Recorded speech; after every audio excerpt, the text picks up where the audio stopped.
400 kilometers above Earth, moving silently through space, is the International Space Station, or ISS. It has been continuously occupied since 2000 and has orbited Earth for more than 2 decades.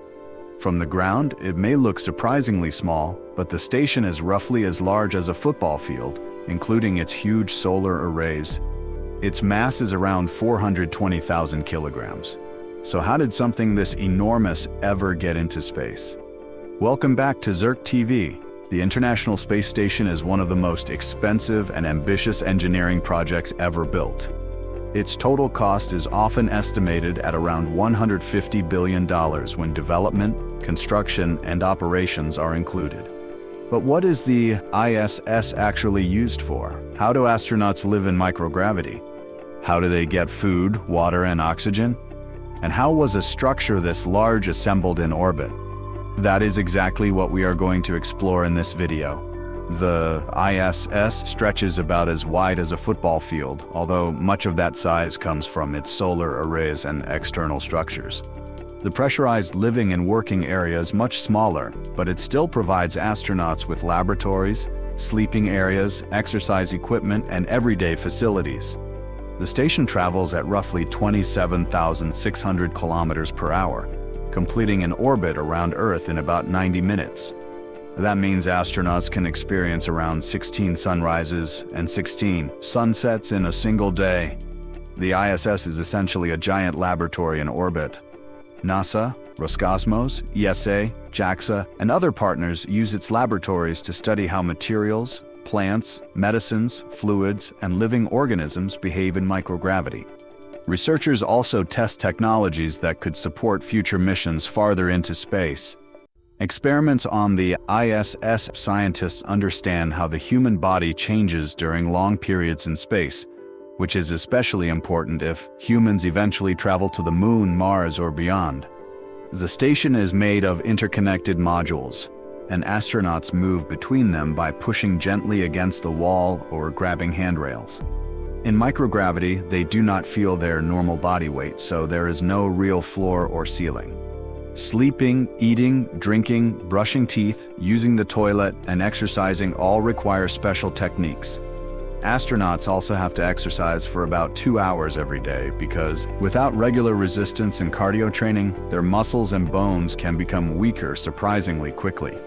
Food in space is very different from an ordinary meal on Earth. Most ISS food is specially prepared, packaged, and designed to remain safe for long periods without ordinary refrigeration. Some meals are dehydrated and need water added before eating, while others are ready to eat. NASA food scientists focus on nutrition, shelf life, weight, safety, and taste. Every kilogram launched into orbit is expensive, so reducing unnecessary water and packaging weight is extremely important. One of the biggest challenges is water. The ISS uses an advanced recycling system that recovers water from multiple sources, including humidity from the cabin, astronaut sweat, and urine. The recovered water is purified through several treatment stages and tested before it is used again. This does not mean astronauts are simply drinking untreated waste. Instead, the station uses a highly controlled purification process to recover water that would otherwise be lost. This recycling dramatically reduces the amount of fresh water that must be delivered from Earth. Oxygen is another critical resource. The ISS can produce oxygen using an electrolysis system. Electricity from the station's solar arrays powers the process, which splits water into oxygen and hydrogen. The oxygen is released into the cabin atmosphere for astronauts to breathe, while hydrogen can be handled by other systems. The station also carries stored oxygen and can receive supplies from visiting spacecraft, providing additional backup in case the primary systems need support. Astronauts also have to protect themselves when they leave the station. Outside the ISS, there is no breathable atmosphere and no air pressure, so a spacesuit is essential. Space also has extreme thermal conditions, but the temperature is not simply plus 250 degrees Celsius on one side and minus 250 on the other. A spacesuit instead protects astronauts from vacuum, dangerous radiation, micrometeoroids, and large temperature differences between sunlight and shadow. It also supplies oxygen and removes carbon dioxide. Sleeping in space is another unusual experience. Astronauts usually sleep inside small private crew quarters secured in sleeping bags so they do not float around the cabin. Their sleeping schedule follows planned work periods rather than a normal day-night cycle, because the ISS experiences a sunrise and sunset roughly every 90 minutes. With a carefully managed schedule, astronauts can still get the rest they need while living hundreds of kilometers above Earth. But the most fascinating question remains: how did the IS get up there? It was never launched as one giant structure. Instead, the station was assembled piece by piece in orbit.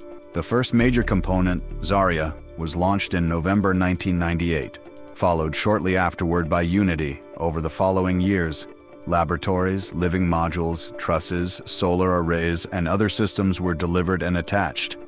The station continued evolving for more than a decade, eventually becoming the huge orbital complex we recognize today. Building the ISS in orbit required dozens of launches and an extraordinary amount of international cooperation. NASA's space shuttle fleet played a major role in delivering and assembling many components, while Russian rockets launched important modules and supplies. Robotic arms and astronauts performing spacewalks were used to connect hardware, install equipment, route cables, and expand the station. Instead of building the entire structure on Earth and trying to launch it at once, engineers designed it as a giant orbital construction project. Now, here are some fascinating facts about the International Space Station. Its solar arrays can generate roughly 75 to 120 kilowatts of electrical power, depending on the station's configuration and operating conditions. The ISS multiple computers and control systems working together to manage navigation, life support, communications, experiments, and other operations. It also has 2 bathrooms, crew sleeping quarters, and exercise equipment designed specifically for microgravity. Since the first crew arrived in 2000, hundreds of people from many different countries have visited the ISS.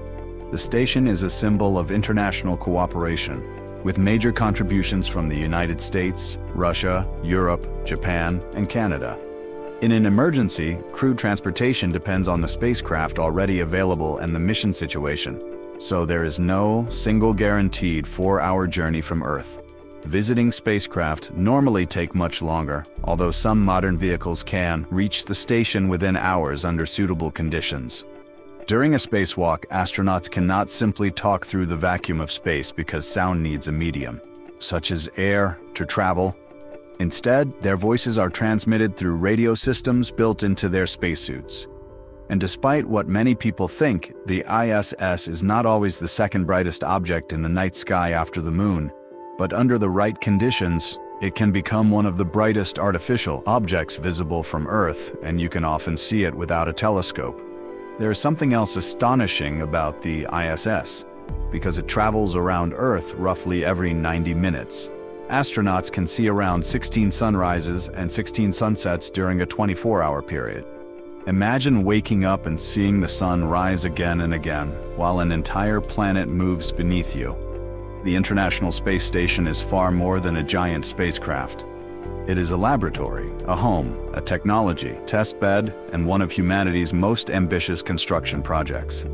Every module, experiment, and supply mission represents years of engineering and international cooperation. And perhaps its greatest purpose is to teach us how humans can live and work in space today, while preparing for the much longer journeys of tomorrow. I hope you enjoyed the video. Make sure to like the video and subscribe to Zirk TV for more interesting videos. Thanks for watching.